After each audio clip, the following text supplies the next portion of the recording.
Hey, everybody, welcome to the Pick Six Podcast Mock Draft Show. It's Tuesday, and that means a couple things. Number one, we're talking mock draft with me, Ryan Wilson, and Josh Edwards. Number two, no Will Brinson, so win for everybody. Number three, before we get into the old mock draft talk and the draft in general talk, remember, you can watch us live on YouTube. Actually, this show won't be live. Sometimes we're live, but you can watch us on YouTube, youtube.com/pick6. But you can watch us live after the nationally televised NFL games on Thursday, Sunday, and Monday night. Me, Will Brinson, of course, and John Breach. You can also hit the like button because we would like that very much. Hit the bell notification so you know when we go live, when new content comes up. And, of course, subscribe. And if you look above, if you're watching on YouTube, if you look above Josh Edwards' head there, you can see what's that code called? What's the QR code. QR code, thank you. I almost called it the URL code. That's how old I am. QR code, put your phone up to that bad boy and go to the old Pick Six store and get Pick Six gear. You can get, you can get a 16-ounce beer glass if you'd like. I don't think we have lunch boxes yet, but we have clothes, hats, anything that you could probably dream up. And with that, we can get on to the mock draft talk. Josh, how are you doing, my man? I'm doing well. I finished my Christmas shopping. I got everybody something from the Pick Six store. There you go. I got the wife a new Pick Six hoodie, so she's going to love that. And will she? But yeah, things are going good, man. I mean, how was your Thanksgiving? It was good. I was quarantined with my 10-year-old. Thanks for asking, because we had COVID. No, it was good. I was joking with my neighbor at the bus stop because you're not at this point yet, Josh, because your kids aren't in school. But in New York, what happens is if there's someone who has COVID, they won't tell you who it is, but you'll be told if you're a close contact, quote unquote, as one of the students, which typically means you sit close to them on the bus or in school, you have to quarantine for 5 days. So we reemerged at the bus stop on Monday. No one knew why they had to quarantine. So I happily fessed up, say, hey, kids, we're responsible for you not having to go to school. They didn't care. The parents were more like, ugh, I appreciate it. Yeah, we've had to deal with that a few times because his daycare has actually forced us to quarantine a couple of times for 10 days. So I've been stuck at home with the 10-month-old a couple of times since the beginning of August, I believe. Look at this, Debo. Josh, big time. And it's a 10-month-old. He can't even stay home with his dad. He's sending him off to daycare already. I was stuck with my kids till they were like 3. Man, I hear you, Josh. Got to get some work done around here. Otherwise, dude, it would be me and the little one on the Pick Six podcast. Yeah. All right. I'll tell a quick story before Debo pulls his hair out. When my son was, he wasn't walking yet. So he must have been like 8 or 9 months or something. And I stayed home with my first son. And because I'm a terrible father, I had him upstairs. I was changing his diaper. The diapers were downstairs, but I had him on the changing table, which anybody could roll off of, even an adult. So I said, all right, hey, whatever you do, just stay here. He ain't listening. He's 8 months old. I run downstairs, probably younger than that, to get diapers. I get 3 steps down the stairs, and he falls off the table. I didn't tell my wife that story, and she doesn't get to know it. So thankfully, she doesn't listen to this podcast.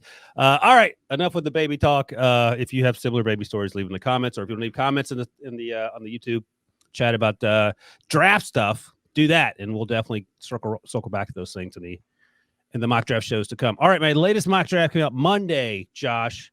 I know are you Ohio State guy, even though you're close with Kentucky? No, I grew up in Ohio. I've lived in Ohio the majority of my life, but went to Ohio University, never developed the love for Ohio State like several of my family have. Well, that was good for you because over the weekend they took a whooping that no one was expecting, probably most certainly of all Jim Harbaugh.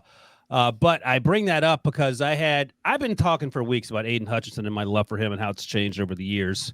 And I've actually floated the idea for weeks that he might be better than Kayvon Thibodeaux. If I recall correctly in previous chats on Tuesday, you have not quite been as high as me in Hutchinson. I think in recent mock drafts, you haven't had him going certainly top 3, maybe lower than that. So have you changed your opinion after that dominating performance against Ohio State? No, I still haven't changed it a whole lot. I'll probably bump him up a little bit, but probably not to the extent that everybody else has. I mean, I saw that he was number 1 in PFF's updated rankings as well. So a lot of love for the Michigan edge rusher of late. But no, I haven't quite reached that point yet. I think he's still a little lower than George Karlaftis from Purdue for me. There's something about Karlaftis that's drawn me to him with his ability to get off screen, get off blocks, He's being schemed against a little bit more than Michigan, because Michigan's also got David Ajabo and some other talented guys along that defensive front as well. So he's not getting as many double teams as Karlaftis has faced at this point. No, that's a fair point. And it's funny that you like Karlaftis, because I like him. I don't love him. I think I had him going to the bottom half of the first round. I can tell you, I just look at it right here. I had him going 25th to the Cowboys in this mock draft that came out Monday. But that just shows the disparity of two people looking at the same guy and coming away with different opinions. And no question. And I think what happens is, especially once we get into draft season on Twitter, you'll just end up getting, either you or me or both, a bunch of pushback in the form of just people saying you're a moron. And that's okay. I mean, TJ Watt went 30th overall back in 2016 or 2017, whenever he was drafted. 2017, he was 30th overall pick. He'd be the first overall pick in most drafts now if people had the ability to see into the future. Max Crosby was a 4th round pick. So no one's right or wrong with the wait and find out together. But to be clear, I am driving the Hutchinson. I was the first one in my mind that thought Hutchinson should go first overall. I actually texted a scout 2 or 3 weeks ago and said, you know what, I think Hutchinson might be better than Kayvon Thibodeaux. This is a West Coast scout, so he hasn't seen Hutchinson. And he said, he might be onto something. So at least it wasn't a straight out, you're a moron, shut up. It's like, okay, either he's being nice to me or maybe he sort of agrees, but I didn't get a lot of pushback. So that made me feel good. We'll see where this goes. I don't think you can go wrong with either guy. I think Thibodeaux is the better athlete. I don't think anyone would argue with that. And I don't know if he has more upside. I was talking to Pete Prisco about this, and he said he likes David Ajabo better than Hutchinson for the future. I said, the thing about it, I think there's certainly some merit to that, because Ajabo is just scratching the surface. He's a junior, and he's going to be really good, I feel like. But I think Hutchinson's actually got a lot of room for improvement, too. The jump he made from last year to this year, 2 years ago to this year, has been pretty noteworthy. And for me, he just feels like, and I'll be honest, I fall into this trap all the time. If I see a white player, I can compare him to other white players just subconsciously. And the same, if I see a black guy, I'm not comparing him to TJ Watt in general. But I think this transcends race. Hutchinson reminds me, like, if he were the middle brother of the Watts not named Derek, he would be halfway between TJ and JJ in terms of the way he plays. I think a little heavier than TJ, a little lighter than JJ, and plays with that same sort of mentality. And that to me is what I love about him, because I mean, you can have a nonstop motor and not be very good. He has a nonstop motor, and he's really so where does he rank on your edge rush list? Let me see. He's probably, off the top of my head, I want to say he's 3rd. So he would be behind Thibodeaux. He'd be behind Karlaftis. And then it's him. You probably have Drake Jackson, Ajabo, those kind of guys in the next mix. No, that's fair. And we'll see how this thing goes. He will get invited to the Senior Bowl. I don't know if I'm him and not showing up. I'm pulling like your guy Josh Allen did from Kentucky a few years ago. You say, yeah, I'm coming. And then you figure out, oh, why would I go there and risk the chance of losing a bunch of money if I get hurt or something? So I'm sure he'll get invited. I'm not sure he'll go, but it's been fun to watch nonetheless this year. Another great example, like Josh Allen, by the way, because Josh Allen came back for his final season, put on some weight, and played eminently better. And you know better than me, but I would imagine his junior year to senior year, and you'd watch him prior to that, was pretty close to night and day. Yeah, no question. I mean, you see the leaps year after year. The thing with Josh Allen is he was a wide receiver in high school for a period of time, switched to the defensive side of the ball. He couldn't have held the edge if he wanted to, because he was, 200 pounds soaking wet. You get into a college athletic department where you're training on a daily basis. You've got dietitians, you get everything that you need to reach your full potential. And that's what Josh Allen had at Kentucky. You're able to pack on weight very quickly. And as he got more comfortable with that weight, I think it culminated in that senior season that obviously everybody is aware of at this point in time. He's continued that into his NFL career. And Aidan Hutchinson has had a little bit of growth over the past couple of years as well. Yeah, for sure. All right, number 2 on my mock draft that came out Monday, my guy, Matt Corral. I haven't had a quarterback going this high since September 13th, and I think back then it was probably Carson Strong. It may have been going to the Texans, actually. Every Monday afternoon, I go on HQ with Brady Quinn and Danny Cannell and talk about the mock drafts, and every Monday afternoon, we all agree, probably Danny more forcefully than Brady, but I think in Brady's heart of hearts, he would agree as well. There's no great quarterback in this class. Brady's a huge Kenny Pickett guy, but I say it every week. Matt Corral's my number 1. I don't have a first-round grade on Kenny Pickett. He may end up being a great quarterback, but if we're just judging the top 32 guys, for me, he is not there. I love Carson Strong, but the knee is a concern. Malik Willis, I again, second-round guy with huge potential. I wouldn't feel comfortable taking him in the first round unless the fit is absolutely perfect, and the fit being perfect would probably be the New England Patriots at this point or the Kansas City Chiefs or something. So Matt Corral, number 2 to the Texans, deemed desperate for quarterback. Where do you come down on that? I'm good with it. I think it's a good situation for, it's not an ideal situation, obviously, for Matt Corral, but, Houston does not have the greatest offensive line. They've got a couple of pieces, obviously, with Laramie Tunzel. So you don't want to put in a Kenny Pickett where he's just going to be stationary in the pocket most of the time and really take the brunt of that poor offensive line. I think Matt Corral gives you the option to where you can escape the pocket a little bit. You can extend plays, push the ball downfield a little bit more with some play action, that kind of thing. So I think in that sense, Matt Corral is probably a better fit for a team like Houston. And I think he's quarterback 1 for me right now. I've talked about the improvements that he's made over last year in recent episodes of our YouTube show. Kenny Pickett, I love. But kind of like you, I still have this day 2 grade on him. I think he can be a very good player in the NFL, but you want to put him in a situation where he's got the pieces around him to have that immediate success, much like Mac has had in New England this year. Yeah, I mean, Steelers seem to be a popular destination. I think I read one of the beat reporters who's super tight end didn't think it would happen. He thought that maybe they would, God forbid, stick with what they have or roll with Mason or something. You didn't see my retaliation in last week's mock draft? Who'd you have him taken? I had Pittsburgh taking Kenny Pickett after the week before you gave him to Cleveland. Oh, yeah. Well, the funny thing is I had him going to the Steelers the next week, too. I mean, listen, let's be real. I was just taking shots at the Browns, but in my heart of hearts, I know what's up with the Steelers, and that was put on full display in that 41-10 whooping they took. So here's my new theory. Not a new theory, but a theory that I think teams should seriously consider, and it's not even a joke. So Matt Corral, number 2 to the Texans, yeah. We understand why that happens. You trade Deshaun Watson for the boatload of picks, but even if they, for some reason, don't get a lot for Deshaun Watson or something happens, whatever, they still have the second overall pick. They're taking Corral there, the 35th pick, which is essentially a first-round pick, and then 2 third-rounders, 66 and 77. If you take a young quarterback and your team sucks, you need to take the quarterback with the pick and use every other pick to bolster the offensive line. And it's not even a joke. Use the free agency money if you have any to get offensive linemen, because it doesn't matter if you have the best team on planet Earth and then you have a rookie quarterback in the offensive line, he's going to get crushed. It's just not going to work. And some of that, I mean, look, the Jets have Mekhi Becton. They tried to improve the offensive line. Injuries got a hold of them. They drafted, which they didn't take Darisaw. They took the kid from USC, Elijah Tucker. Yep. So he was injured for part of it too. So they actually had the plan and it didn't work. And, the results have not been great. But I think you still have to have that mindset if you're a terrible football team. Bolster the offensive line to go from there. The Lions' offensive line isn't terrible. I think it would be a stretch for them to take an offensive tackle with a top 4 pick because, we have Penei Sewell. They have Taylor Decker, right? Yeah. Is that who they have? Yeah. Okay. Sorry. So they have the pieces in place there. But if you're like a team like the Texans, a team like the Jaguars, who have Trevor Lawrence, I would just keep drafting offensive linemen until you have it sorted out. In that vein, I have Ike Ekwonu going 3rd overall to the Jaguars, jumping Evan Neal. I like Evan Neal. I like Ike a lot. I don't know if you have any thoughts on that or have seen those guys yet.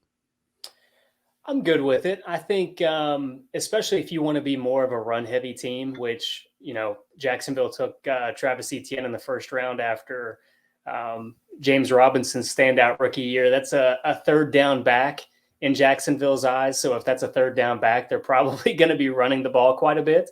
So Ike Ekwonu, I think, would be a good fit in that situation. He's a guy that's got the versatility to play left tackle, right tackle. He can play the interior spots. It doesn't really matter. And that's kind of the versatility that they have with Cam Robinson right now. He's a free agent after the season.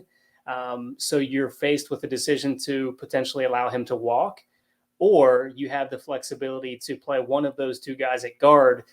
And at the end of the day, you're improving that offensive line as a whole. And that's the goal at the end of the day. As long as you've got the 5 best guys on the field, I think that's a win for Jacksonville. So a fun little stretch after the Jags pick. The Jets pick at 4 and 5 because of the Jamal Adams trade. The Giants pick at 6 and 7 because of the Justin Fields trade that the Bears made with them to move back up. And then the Eagles pick 9, 10, and 14. The 10 is from the Dolphins, and that moving around on the board last draft day. And then the 14 is the Carson Wentz deal. So 3 teams with 7 picks, which is pretty crazy. So here's what I had the Jets doing, and we sort of touched on the injuries they've had along the offensive line. Zach Wilson's been injured. I haven't taken Kayvon Thibodeaux, who somehow lasts till 4 in this scenario. I mean, it could happen. We'll see. I don't think the Jaguars wouldn't take. I don't think they would take Thibodeaux. We talked about Josh Allen. They took Caleb Chase on the year after that. I don't know if you just keep drafting edge rushers and your team wins 3 football games. So I'm taking the Jets taking Kayvon Thibodeaux, and then I have them taking Evan Neal. How do you feel about that if you're the Jets team that needs help on offensive line? His defense, they do have some edge rushers. What's his face? The kid they signed from Carl Lawson got hurt, so he'll be back. But I mean, can you ever have enough edge rushers? No, and then you have a dynamic pair between Kayvon Thibodeaux and Carl Lawson. I think you're very excited about that. When you're in a position like the Jets, you simply want to take the blue chip talent, the best players on the board, until you get to a position where maybe you can take some luxuries. You can try to draft for a need if you ever get to that point. But in this situation, you're taking 2 blue chip players. You've got Kayvon Thibodeaux to go with Carl Lawson, which is a premier position. You've got Evan Neal to now have a bookend with Mekhi Becton and Elijah Vera Tucker. I mean, you're suddenly building a very talented offensive line. And I think that's how you win in the NFL. You've got to build through the trenches and really have depth on both sides of the ball. You've got Quinnen Williams on the defensive line. So suddenly you're seeing a plan come together with the Jets if you do take a Kayvon Thibodeaux and an Evan Neal with those 2 top 5 picks. And then a year from now, I can say the Jets would be good if they'd only taken Mac Jones 2nd overall.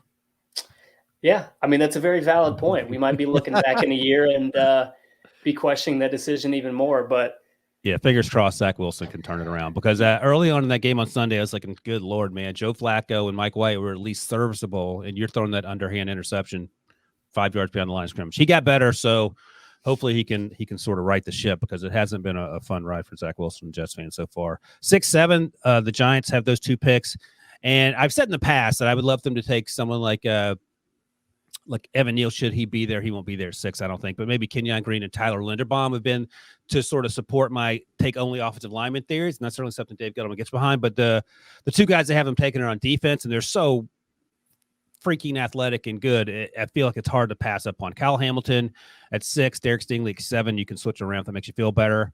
What do you think about that for that defense, which under Patrick Graham has actually been surprisingly not terrible? Yeah, it depends on how they use those, specifically Kyle Hamilton, because there's obviously a place for Derek Stingley. Across from James Bradbury, you can put Adoree Jackson in the slot where he has been successful at times in the past. Kyle Hamilton, I think Jabril Peppers is a free agent. I'm not entirely sure about that. Suddenly you've got a little more leverage there if he's gone. And then you pair him with Xavier McKinney. But I think Kyle Hamilton's true value is in his flexibility, his position to be that overhang linebacker where he's able to play down in the box and read routes and make plays, downhill. I think that's where he's best suited. So if New York is going to be able to put him in that position, then I think it's a no-brainer, because he's easily one of the top 3 talents in this draft class. I think we've got him at number 1 overall in our rankings right now. Derek Stingley, an injury cost him most of the season, so we don't really know where he is at this point in time. But just from what we've seen on the field, I mean, this is a standout player that is an easy transition to the NFL, and a guy that, could really solidify the back end of that Giants secondary when you're talking about the amalgamation of talent that would be there with those 5 players. Let me ask you this. The issue with Kyle Hamilton, the one that you bring up, is an interesting one, the one that we sort of hear a lot. It's sort of the Isaiah Simmons conundrum. I mean, he's so athletic, you want to do everything with him, where I think you have to sort of pare down his responsibilities early on and go from there. But the Derek Stingley thing, rank these guys coming out of college. Jeffrey Okudah, Derek Stingley, and Patrick Surtain. Like, if you were drafting a cornerback, how would you rank those guys? Yeah, coming out of college, I would probably, man, I love Jeff Okudah too, so that's tough. I would still say Derek Stingley, number one. Um, I probably Patrick Surtain, number two. I think it's a very marginal gap between those two. And then obviously Jeff Okudah three. The thing with Jeff Okudah that I like so much is that he was going to come downhill and make those plays in the flat, the way that Rondé Barber used to do in the past. That's kind of one of the things that drew me to Jeff Okudah. I think Patrick Surtain has great size. Derek Stingley, he's got all of the athleticism, but does he have that same toughness, that same desire to come down and make those same plays in the flat? Yeah, I'm switching Okudah and Stingley. I'm having Okudah first. I absolutely loved him. Clearly, the injuries have not done him well in Detroit, and it's just, again, it's incredibly hard to figure out. Patrick Surtain, I actually like Caleb Farley. He was my number one. Caleb Farley was my number one. Surtain was my 1A. It was really close. It wasn't even that much differentiation, but I liked the athleticism of Caleb Farley. But again, he had the back issue, and he actually fell in the first round to the Titans. And then I would have Derek Stingley. And I wonder if the hype is sort of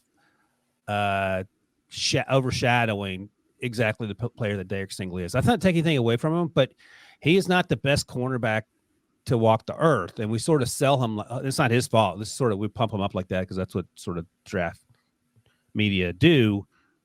But he's not better than Okudah for me, and he's not as consistent as Surtain. And Surtain wasn't, quote unquote, the athlete, but he's a pretty good freaking athlete, which tells you how good the athletes are.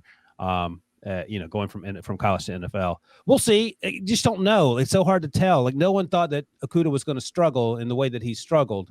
They have Oruwariye, who's played okay. He was a 4th round pick, I think, out of Penn State. They have Ife Melifonwu, who's, I think, was a 2nd or 3rd round pick last year, who played okay till he got hurt. And Okudah has been the worst cornerback by far. So it's just weird. You don't know how these things sort themselves out. But I do wonder if we're expecting too much of Stingley, and then we're all going to act like we're surprised when he doesn't come out playing like Deion Sanders in week 1. I think that's fair. Even this year with Patrick Surtain and Asante Samuel, I think they've obviously had some up and downs in their rookie seasons. Greg Newsome, in my opinion, has been the best of the bunch in terms of just those boundary type corners. Nate Hobbs, I think, was a 5th round pick. I love Nate Hobbs. Yeah, I mean, he's been. Wait, Nate Hobbs out of Illinois. Illinois, yeah. Okay, I thought it was a different. I wanted to make sure. Yeah, no, I love Nate Hobbs coming out, and it's one of those things. I was talking to someone about this, like Jamin Davis. You're a Kentucky guy. You knew about Jamin Davis, but Jamin Davis is a perfect example of once late February, March rolls around, early April, and he's a draft sleeper. That means that NFL teams knew about Jamin Davis throughout the whole fall, and they weren't talking to people because they didn't want his name out there and people talking him up.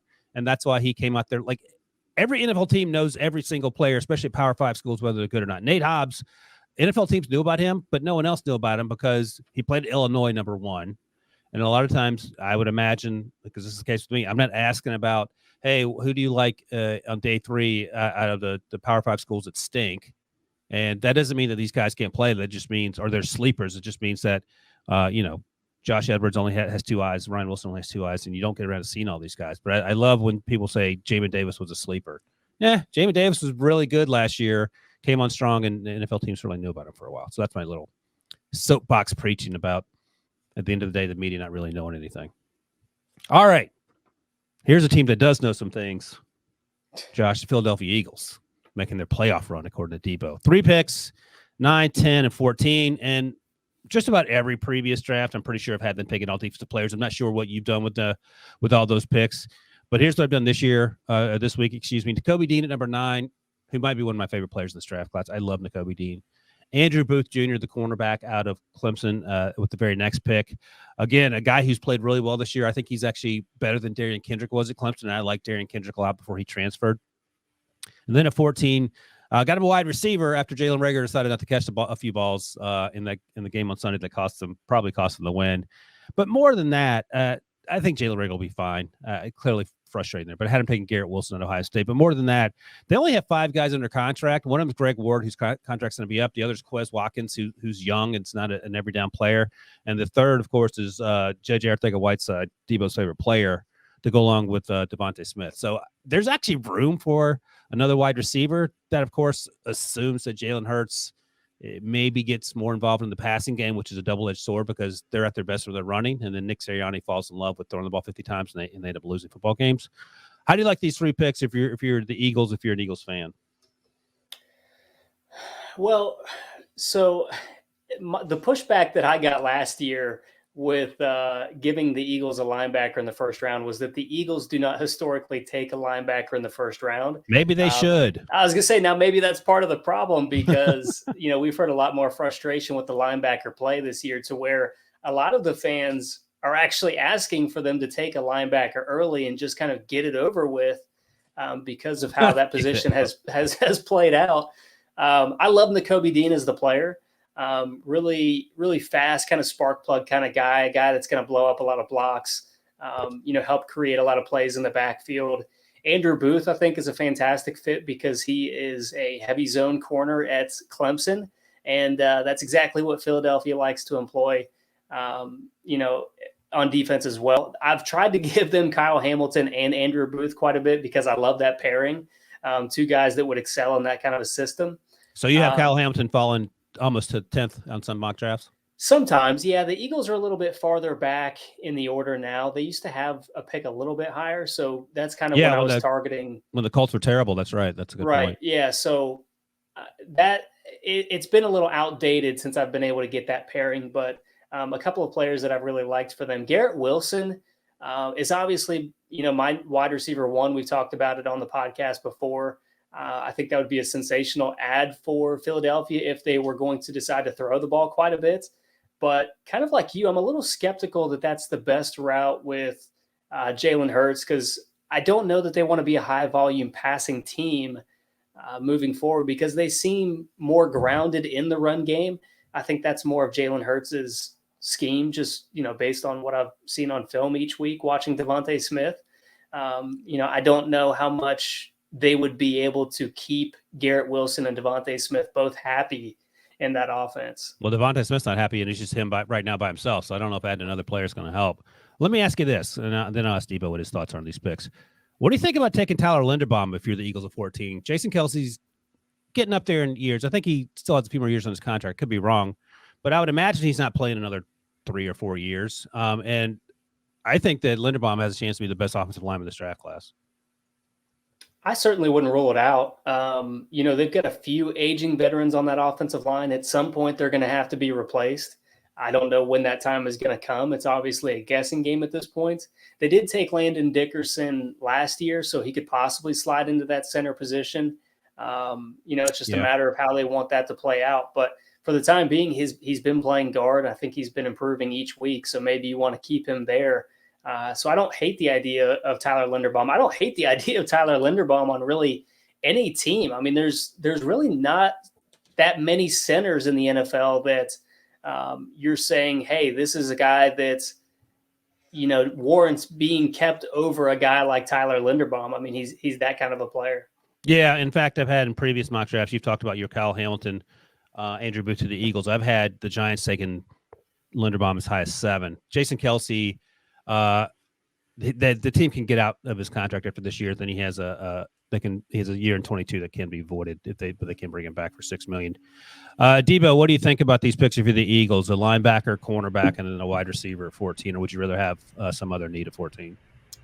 I like linebacker. I like secondary help. I think I would switch the wide receiver. I think out of those 3 picks, I would definitely look for an interior offensive lineman. I like the way the Eagles are set up at both tackles, with Mailata just turning into this 7th round Australian rules football beast, and Lane Johnson still doing his thing. How you guys have talked about Linderbaum, that's absolutely someone that I would love to target.